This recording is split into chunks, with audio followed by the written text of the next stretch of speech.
तो दोस्तों Q&A की एक नई वीडियो में आप सबका स्वागत है। और जिन साथियों ने हैशटैग बोलो राजगुरुजी के साथ मुझसे सवाल पूछे हैं, उन्हीं सवालों के जवाब इस वीडियो में देने वाला हूँ।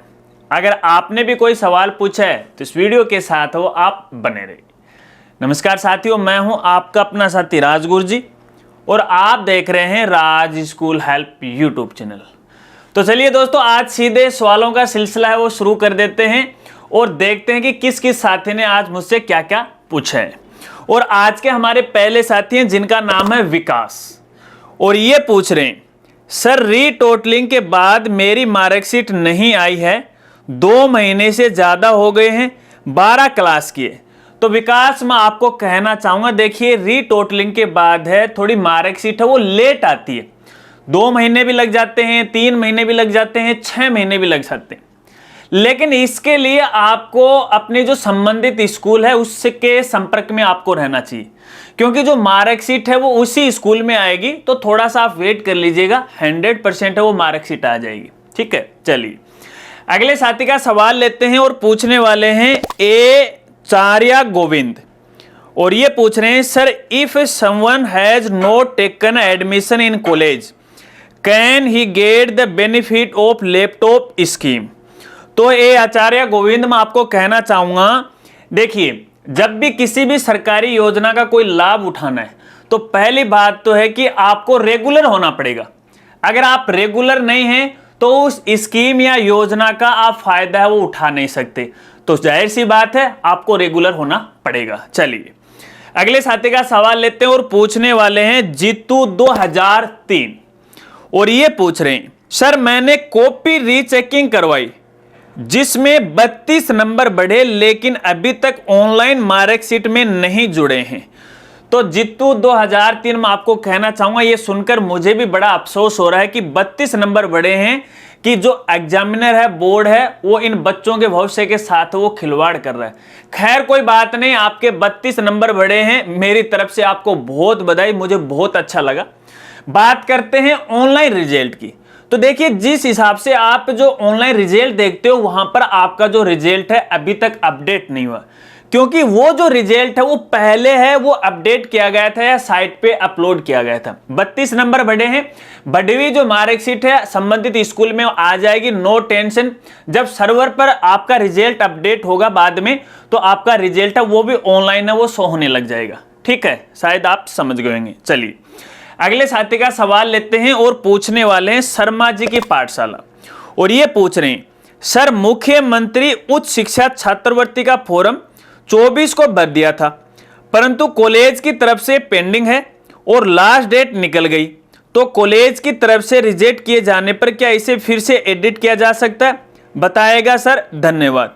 तो शर्मा जी की पाठशाला में आपको कहना चाहूंगा, यदि देखिए कॉलेज की तरफ से आपके आवेदन फॉर्म पे कोई ऑब्जेक्शन लगाया जाता है तो उसमें एडिट होगा, चाहे लास्ट डेट है वो चली जाए, क्योंकि लास्ट डेट होती है आवेदन की, फिर उसमें संशोधन करने की जो प्रोसेस है वो थोड़ी अलग तरीके की होती है। तो आपको नो टेंशन रहना है, एडिट का मौका आपको मिल जाएगा अगर किसी प्रकार की कोई गलती रहती है, यदि कॉलेज के द्वारा उसमें अपडेट के लिए बोला जाता है। ठीक है, चलिए अगले साथी का सवाल लेते हैं और पूछने वाले हैं बिंग जंगरस फाउंडेशन, जंगरस ही है शायद, है ना, जंगरस फाउंडेशन। ये पूछ रहे हैं सर मैं ये बोल रही हूं कि ई मित्र वाले बोल रहे हैं कि स्कूटी और सीएम स्कॉलरशिप दोनों में से एक ही भर सकते हैं, क्या करूं सर, दोनों भर सकते हैं क्या, प्लीज आंसर सर।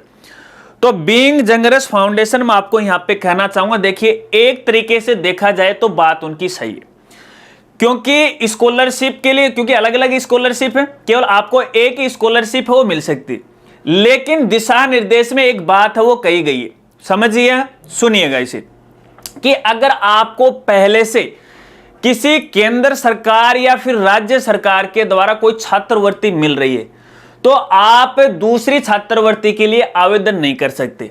अब यहां पर एक और खास जानकारी आपको देना चाहूंगा, जरूरी नहीं है, मान लीजिए आप स्कूटी योजना के लिए आवेदन कर रहे हो तो उस मेरिट लिस्ट में आपका नाम में आ जाएगा, आपको स्कॉलरशिप 100% मिलेगी या नहीं मिलेगी इसकी कोई गारंटी नहीं होती। तो ऐसे में देखिए स्कॉलरशिप के लिए अपन एक साथ है 2 या 2 से अधिक है आवेदन कर सकते हैं, क्योंकि आपने पहले कोई आवेदन नहीं किया और आपने पहले भी गवर्नमेंट की कोई जो योजनाएं हैं या स्कॉलरशिप है वो प्राप्त नहीं कर पा रहे हो, तो ऐसे में आवेदन कर सकते हो। अब इसका कारण मैं आपको बता देता हूं, क्योंकि लोगों को शायद इसमें थोड़ी सी समझ में है वो बात नहीं आती है। क्योंकि जब भी अपन ई मित्र की मदद से या फिर अपने एसएसओ आईडी की मदद से ऑनलाइन आवेदन करते हैं, तो वहां पे देखिए आपकी प्रोफाइल के अनुसार, आपकी कैटेगरी के अनुसार सारी स्कॉलरशिप की लिस्ट है वो दिखाई देती है। और वहां पे देखिए राइट साइड के अंदर यहां पे आपको चेक बॉक्स मिलेगा। अब जो साथी चेक बॉक्स के बारे में नहीं जानते तो मैं आपको बता देता हूं कंप्यूटर की भाषा में, ठीक है। देखिए दो तरह के बटन होते हैं, एक तो होता है चेक बॉक्स और एक होता है रेडियो बटन।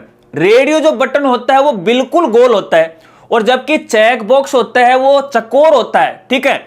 अब इसका मतलब ये है कि जो रेडियो बटन होता है उसका मतलब मान लीजिए 4 स्कीम दी गई हैं या 4 योजनाएं दी गई हैं, उसमें से किसी एक का चुनाव आप कर सकते हो। और जो चेक बॉक्स दिया गया है राउंड में, उसका मतलब है कि आप इन सभी को है या इन सभी योजनाओं का फायदा उठा सकते हो। अब सीधा साधा इसका मतलब ये। लेकिन जब अपन स्कॉलरशिप के लिए आवेदन करते हैं तो उस समय केवल एक ही स्कॉलरशिप का है वो आवेदन फॉर्म भरा जा रहा है, ये बात बिल्कुल सही।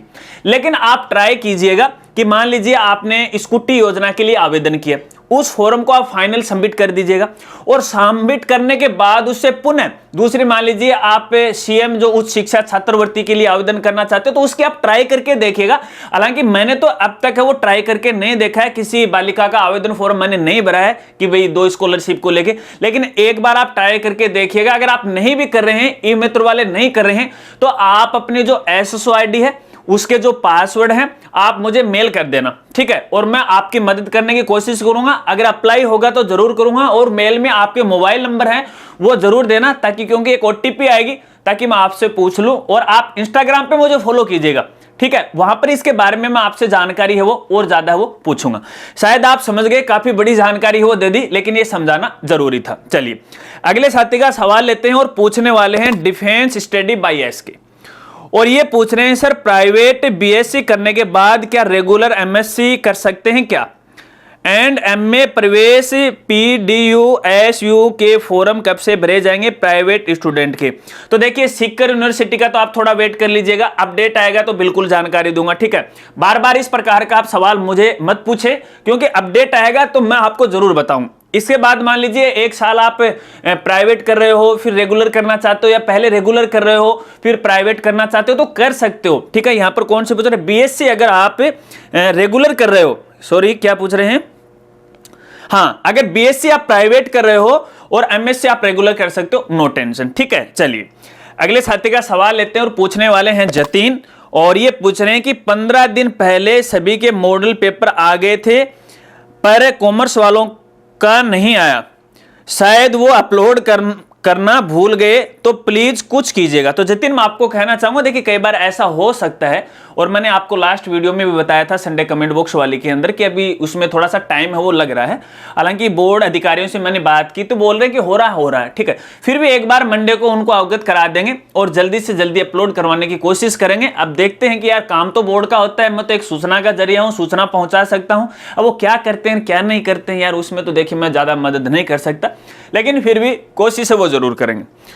चलिए अगले साथी का सवाल लेते हैं और पूछने वाले हैं मोनिका राजपुरोहित। और ये पूछ रही हैं, जन आधार में डॉक्यूमेंट्स लिंक करवाने के बाद जन आधार में वेरिफिकेशन जल्दी से जल्दी कैसे करवाएं, प्लीज डिटेल में बताइए।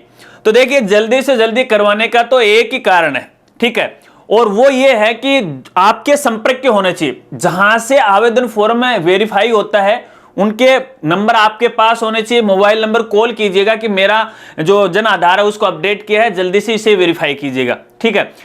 पहले आपको ब्लॉक लेवल पे करना है, फिर आपको डिस्ट्रिक्ट लेवल पे करना है, फिर आपको स्टेट लेवल पे करना है। अब आप ये कहोगे कि राजगुरु जी इनके नंबर मैं कहां से लेके आऊं, तो मैं ये कह रहा हूं कि एक प्रोसेस होती है, उसमें जल्दबाजी नहीं होती है।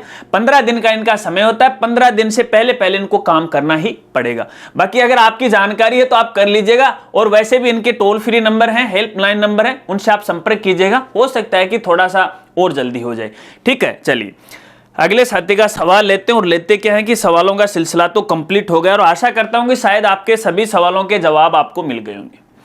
और जो साथी ये चाहते हैं कि आने वाली संडे कमेंट बॉक्स की वीडियो के अंदर मैं आपके सवाल को शामिल करूं, तो जब भी आप अपना सवाल या कमेंट करो तो हैशटैग बोलो राजगुरु जी के साथ हो अपना सवाल है वो पूछा करो, ताकि आपके सवाल को उठा लूं और वीडियो में शामिल है वो कर सकूं। अगर वीडियो जानकारी आपको अच्छी लगी हो तो यार वीडियो को लाइक करना मत भूलिएगा, और हो सके तो यार वीडियो को भी शेयर कर देना, और चाहो तो चैनल को भी सब्सक्राइब कर लेना अगर अभी तक नहीं किया है। मिलते हैं फ्रेंड्स अगली एक नई वीडियो के साथ, तब तक के लिए जय हिंद, जय भारत।